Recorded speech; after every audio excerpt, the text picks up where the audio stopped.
Are buck knives only grandpa knives?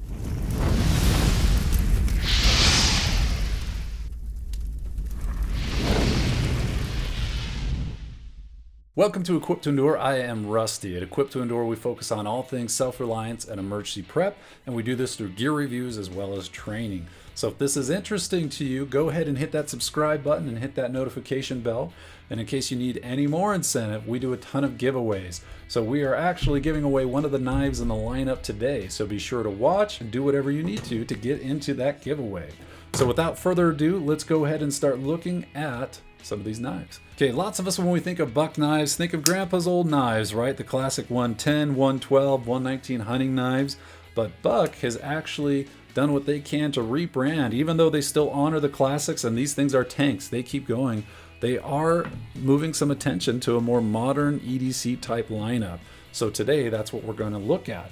So let's start out with what is called the Budgie. Now, when you look at the Budgie right off, it's kind of a cute little knife, but it still looks cool. It reminds me of kind of like a technical piece of climbing equipment or something. So it was intended to be a small, light, compact EDC knife that was easy to deploy and use for any sort of little utility situation. So let's take a look at the specifics of the Buck Budgie. Right off the bat, you can see that the Budgie has a drop point blade, and the steel is actually S35VN, which is a fantastic steel for an EDC knife.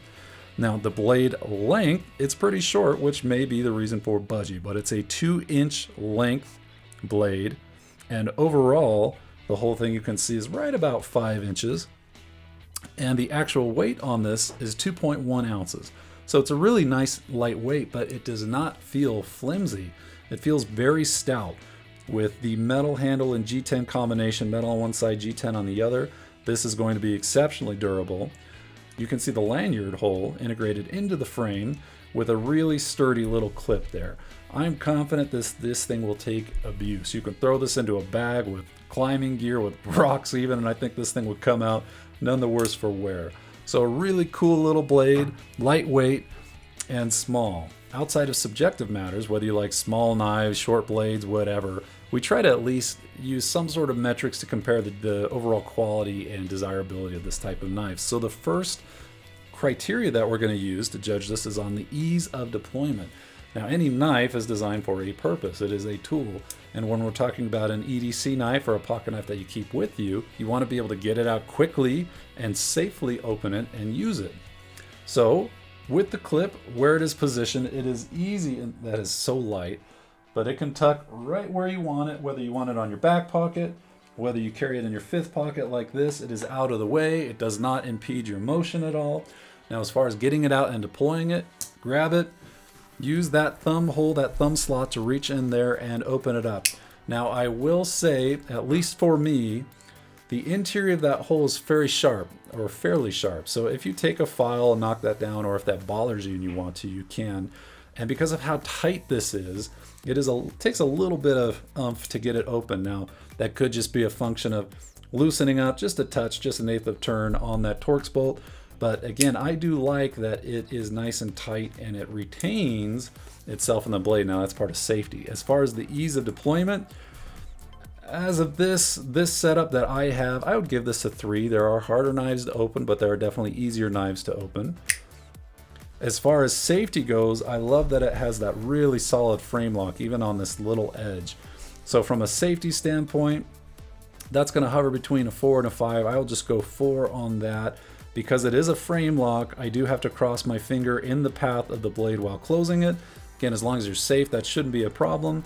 But for kids, particularly with how stout this is, it does take a little emphasis, or you do have to persuade it a little bit to get that frame out of the way and then close it.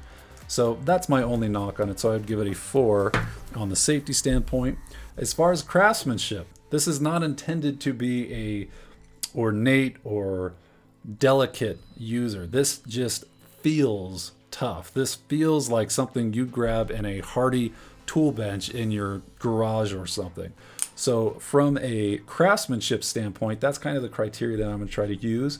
And there's nothing significant that I knock on it. It was designed to be tough and hold up.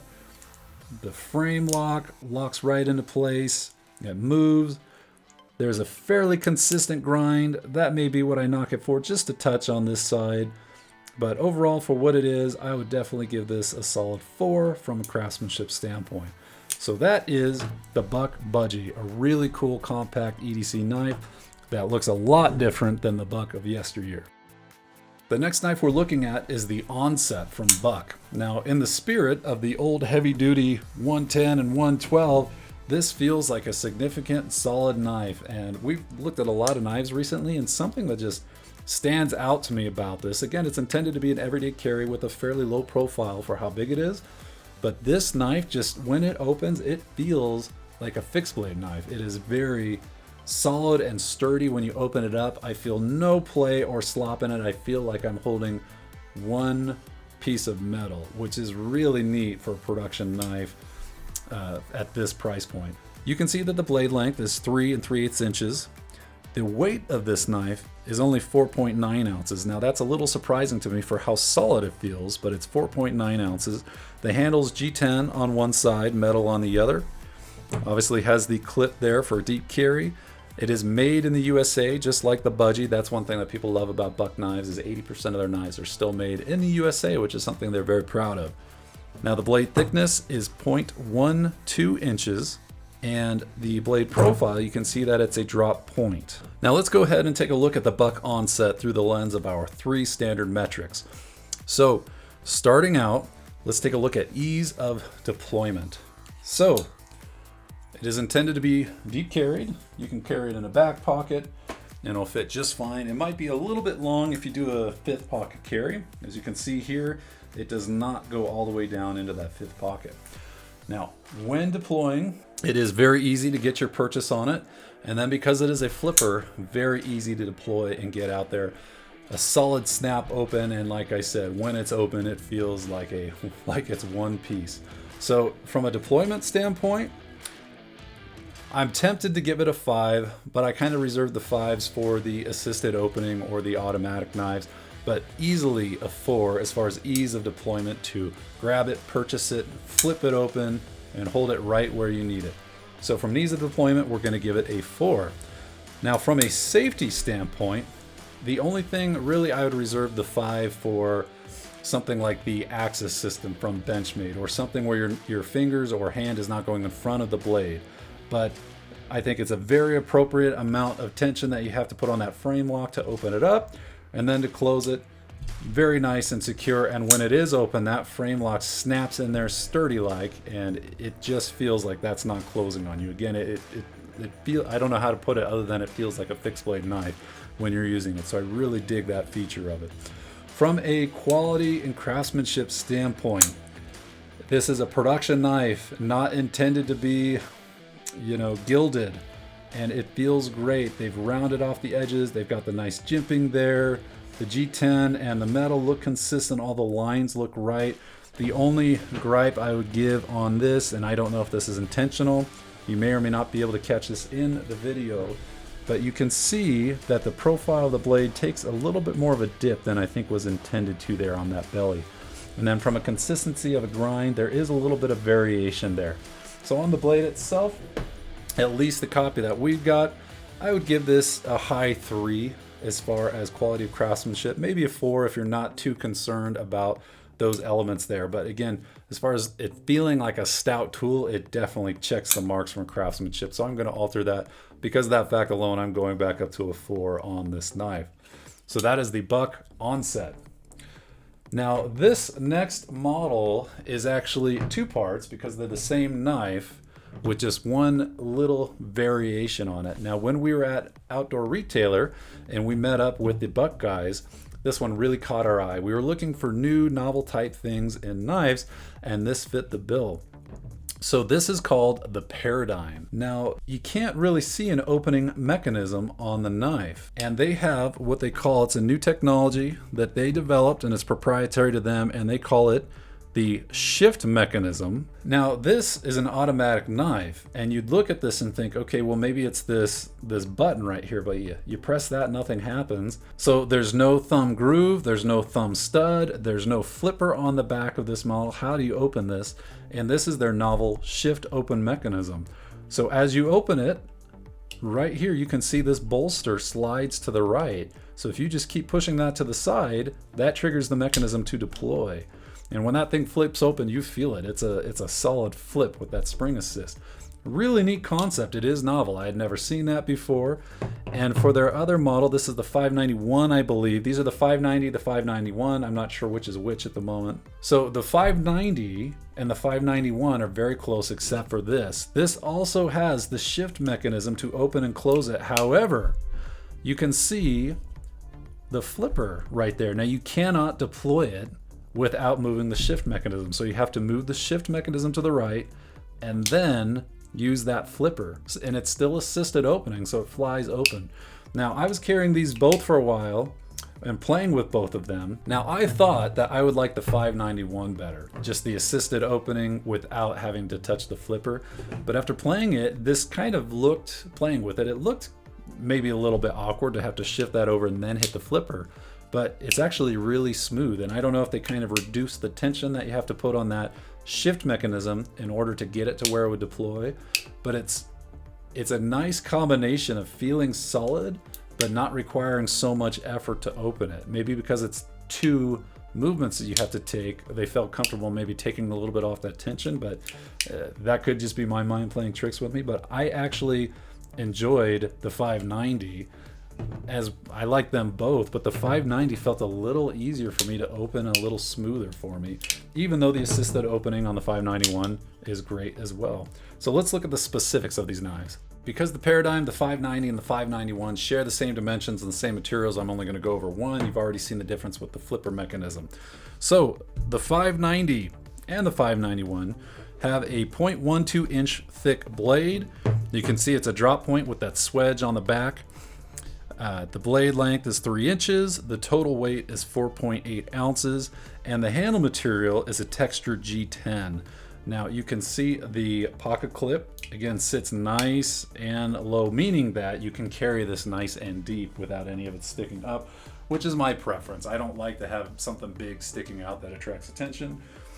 So let's move right in then to judging it on ease of deployment. So when you grab it, you can simply pull it out, easily purchase it, move that shift mechanism and hit the flipper in order to get it out.